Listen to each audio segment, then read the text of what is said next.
Assalamualaikum warahmatullahi wabarakatuh. Kembali lagi bersama Kak Teddy. Nah, kali ini kita masih membahas soal terkait rangkaian arus bolak-balik. Langsung saja ke soalnya.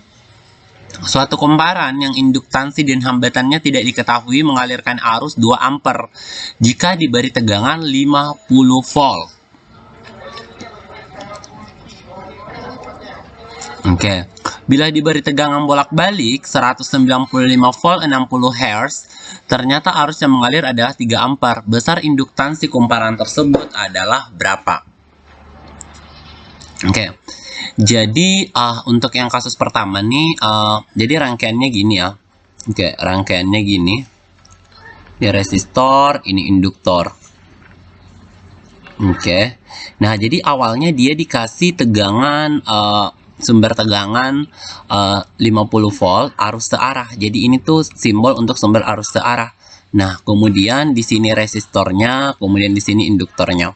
Nah, teman-teman, kalau misalkan resistor itu dirangkai dengan arus searah maupun bolak-balik, dia akan jadi hambatan.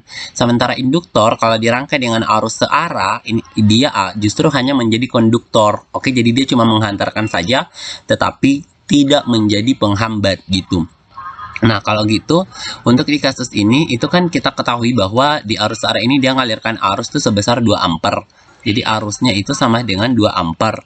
Nah, karena induktornya ini tidak berfungsi sebagai penghambat, yang menjadi penghambat itu hanya R, maka nilai R-nya bisa ditentukan, yaitu ya V-nya, VDC-nya ya dibagi sama arusnya. Nah, berarti ini sama dengan VDC-nya itu adalah 50 volt dibagi sama 2 ampere, maka diperoleh 25 ohm gitu. Nah, berarti nilai R-nya 25 ohm.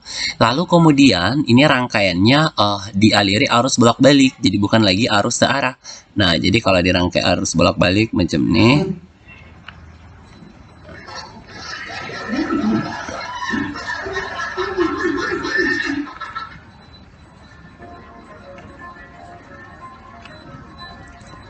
oke, kakak gambar dulu.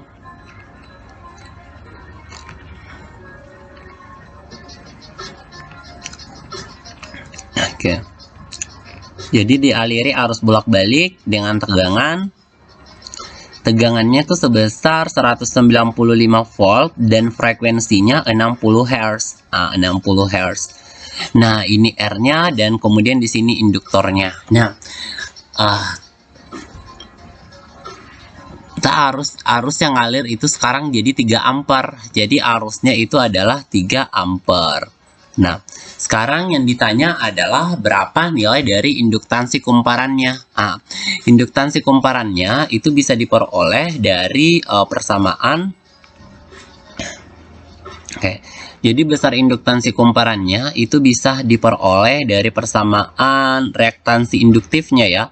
Kan persamaan reaktansi induktif XL itu tidak lain adalah omega kali L. Oke, omega kali L. Kalau gitu L itu tidak lain adalah XL dibagi omega. Oke, di mana omega itu adalah 2pi frekuensi. Frekuensinya udah ditahu. Nah, sekarang tugas kita adalah mencari XL-nya. Nah, XL-nya bisa didapat dari mana ya? XL-nya bisa didapat dari persamaan Z, impedansi. Nah, jadi dari persamaan yang Z pangkat 2 itu sama dengan R pangkat 2 ditambah dengan XL pangkat 2. Kalau sekarang yang selanjutnya kita nggak tahu berapa Z-nya. Jadi Z-nya itu bisa didapat dari persamaan ya V dibagi I. Oke, nah dari soal kita tahu bahwa V-nya 195 dan arusnya 3 ampere. Berarti ini bisa ditulis gini, 195 dibagi 3, maka ini akan diperoleh 65 ohm. Oke, jadi kita akan peroleh 65 ohm. Nah, jadi dari soal kita tahu bahwa Z-nya itu 65. Oke, Z-nya itu 65.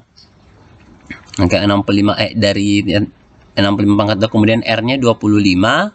Oke, 25 pangkat 2 ditambah dengan XL pangkat 2. Nah, oke, teman-teman, kemarin sudah sempat kakak kasih tahu di soal sebelumnya bahwa kalau ketemu soal macam ini itu bisa diselesaikan dengan menggunakan nilai istimewa untuk yang Pitagoras ya. Jadi kalau 3, 4 pasangannya 5. Kalau misalkan 5 12, pasangannya 13. Terus berapa lagi nih? Terus 7,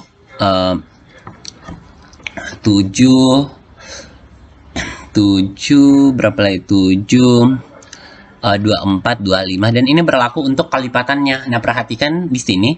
Di sini kan 25. 25 itu kan tidak lain adalah 5 dikali 5 dikali 5 ya. 5 kali 5. Nah, kalau ini dikali 5 kan dapatnya 25. Kalau ini 13 dikali 5 itu juga dapatnya 65.